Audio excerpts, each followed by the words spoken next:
Alright guys, what's going on? My name's Garen Belmont. How y'all doing today? So we're less than 24 hours away from Wayfinder going into early access. To kind of celebrate, I wanted to make a video talking about things that you might want to know for the early access when it comes out tomorrow on August 15th.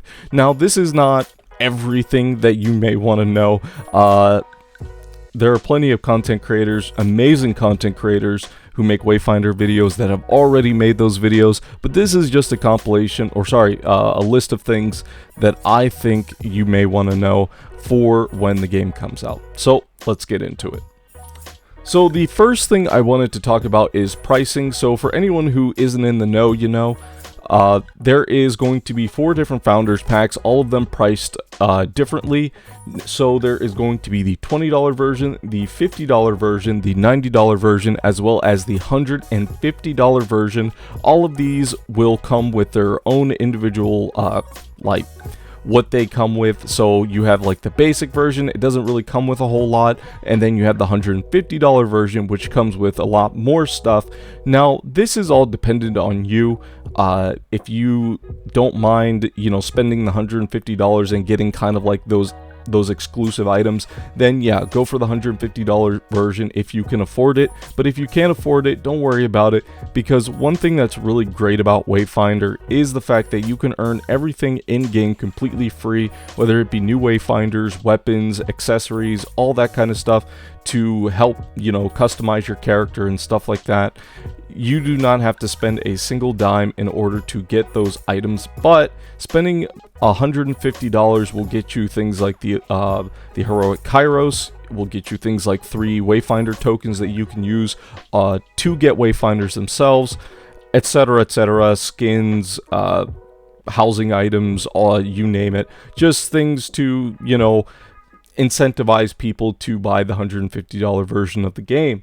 Now the next thing I want to talk about is the starter Wayfinders. I was going to make a video about this, but I ended up not, just because I didn't like how the video came out, so I ended up scrapping that video. But one of the things I wanted to talk about is there are going to be 3 starter Wayfinders, very similar to Warframe, where you have Mag, Vault, and Excalibur.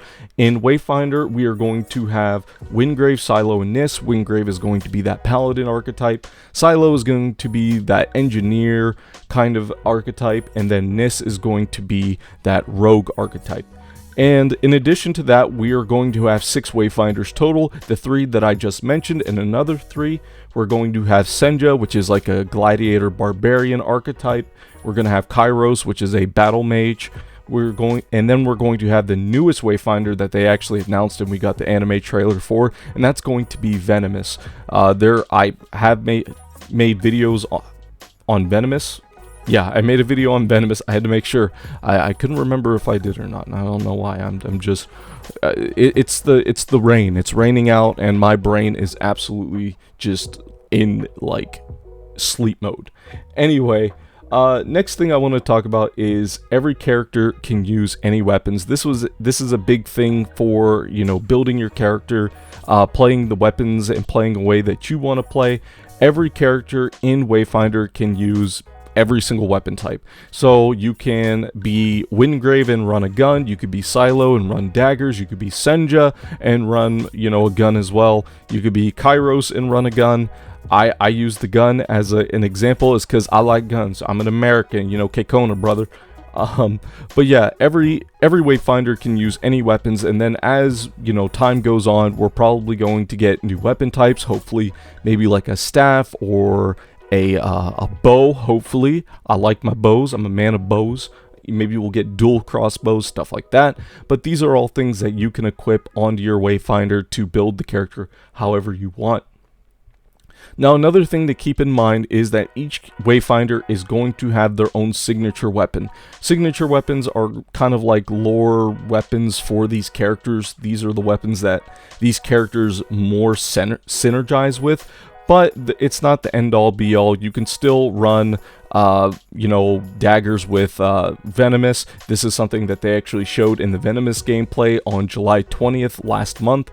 So it's not like this is the end-all be-all, and I'm pretty sure once the game comes out, we are going to have metas that develop, but I'm pretty sure Airship Syndicate has done a really good job at making sure that, you know, you can, you know, really choose and play the way you want to play. Next up is every Wayfinder and weapon can be earned just by playing the game. This is something that I talked about earlier. This is one of the things that I think is important to talk about, and the fact that people can consider that this game is pay to win. And I want to quickly go over my description and what I feel is pay to win. If a player can spend real money in the game and get access to anything that increases their power, whether it be upgrades, weapons, wayfinders, what have you, etc., I feel like the game is pay to win, or can at least be considered pay to win. I don't care if the game is PvE. I don't care if the game is PvP. This is something that I've heard, you know, not only in my videos, but also I've seen through other popular content creators. I feel that if you can spend real money in the game, then the game is pay to win. I'm sorry, some people might not want to hear that, but that doesn't necessarily mean that Wayfinder is going to be a bad game. I mean, you know, I played Warframe. Warframe can be considered also pay to win, just because you can buy materials, blueprints, prime Warframes, weapons, all kinds of stuff for real money. But that doesn't mean it's a bad game. Excuse me. That doesn't mean it's a bad game. Because if you are a free-to-play player, you can earn all that stuff completely free-to-play, and honestly, in some cases, it's actually more enjoyable to play the game free-to-play and earn everything just by grinding, compared to, you know, whipping out that credit card and Pepe swiping.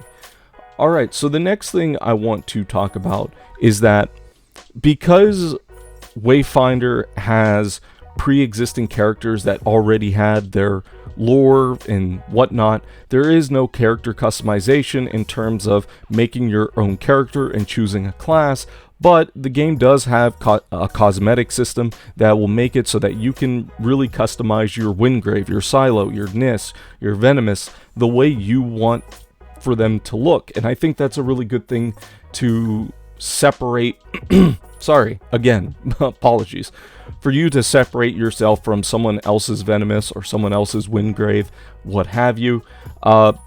We don't know, at least I don't know, I will say that, I'll say that. I don't know if there are going to be cosmetics that you can earn just by playing the game. This is something I don't think they said, and if they did, this is probably like something like a small portion of some video that Wayfinder came out with at some point. I don't really know. I haven't heard anything, but again, someone will probably correct me and say, oh, they said it in this video. Oh, you're so fucking stupid. I'm so smart. But yeah, but as the game goes on, we're going to be getting more cosmetics for you to customize your character. Hopefully, we also get more stuff for free-to-play players to be able to earn and make their characters look different than, you know, everybody else. Next up is Wayfinder will also follow a seasonal model. So if you're familiar with Diablo 4, if you're familiar with I don't want to say World of Warcraft, if you're familiar with really any game that has a seasonal model, Fortnite, what is it called? Call of Duty. I don't know why I couldn't remember it. Halo, what have you. The game will follow a seasonal model where every 3.5 months we're going to be getting a new season. So the first 2 seasons are going to be the founder seasons. These are exclusively for the people who spent money on the game to get early access, and then the free-to-play version will go live next year, early next year I should say. And with the seasonal model, each season we're going to be getting a new Wayfinder, as well as we're going to be getting new content, so probably new expeditions, new areas to explore, etc, etc. So that's cool. I'm really happy that they went with the seasonal model. I really like the seasonal model. And also, one thing I forgot to mention is with the seasonal model, we will also have new reward towers. Now, one thing that they are doing is that if you spent money on a reward tower, you will always have access to it. So if you go into, you know, Founder Season 2, you paid money for the old reward tower, then you will still have access to it, so that you can, you know, maybe life gets in the way, you can still, you know, keep going and farm out those Season 1 rewards, and then afterwards you can do Season 2 rewards. But next up is players can explore the open world to earn themselves materials for weapons. They can kill bosses and monsters and all kinds of fun stuff, and collect echoes that they can use to upgrade their characters. This is a pretty standard system if you've played any game like this, where you go out, you get materials, and you forge and craft your own loot. One thing that comes off my mind is Monster Hunter, if anyone has played Monster Hunter. But really, any game like this has a system like this. World of Warcraft, MMORPGs just in general typically have this, where they have crafting systems like cooking, tailoring, all that fun stuff. But in this game, it's used for crafting weapons and accessories. So the last thing I want to talk about is that this game will also have instance content for players to do that will come with modifiers. So if you've played, I don't know, New World, World of Warcraft, MMORPGs, Diablo, these games have dungeons. Wayfinder's content, expeditions are very similar to dungeons. Well, they're called, you know, expeditions, which reminds me of New World. That's why I call them dungeons. So I might accidentally call them dungeons every now and again. But yeah, dungeons are goddamn, see, I already did it. Expeditions will allow you to go into instance content where there's going to be, you know, final boss. These instance expeditions are going to give you, you know, materials, echoes, all kinds of things, and then you can also modify these to have certain modifiers. If you're familiar with Mythic Plus in World of Warcraft, or what's it called, Mutations in New World, it's going to have things like that as well, which is really, really cool. Hopefully they're not as bad as the modifiers in Diablo 4. Holy shit, those modifiers are just absolutely insane. But yeah, you're going to be able to modify these so to add some challenge, and I believe also get higher rewards. So that's really all the things that I wanted to talk about. I tried to go really, really fast so I could stay under the 10 minutes, but I was not able to stay under the 10 minutes, which is fine. I'm not really too worried about that. But yeah, guys, I hope you guys enjoyed the video. Wayfinder comes out tomorrow on August 15th. Make sure you go over to Steam and check to see when it comes out in your specific time zone. For me, it comes out in, what was it, 12 o'clock p.m. Eastern Standard Time. I don't know what it is in other regions, so make sure you check to make sure when it's coming out in your region. Also, if you guys would like, I am also going to be streaming on Twitch for the Wayfinder release. And yeah, hopefully I got everything set up. I started working on it last night. Hopefully I got everything worked on. Probably not. I'm probably gonna find all kinds of issues, but yeah. But with that being said, guys, thank you so much for watching. I hope you guys enjoyed. Make sure you leave a like, comment, and subscribe. Like always, my name is Garen Belmont. I will see you guys in the next video. Bye bye.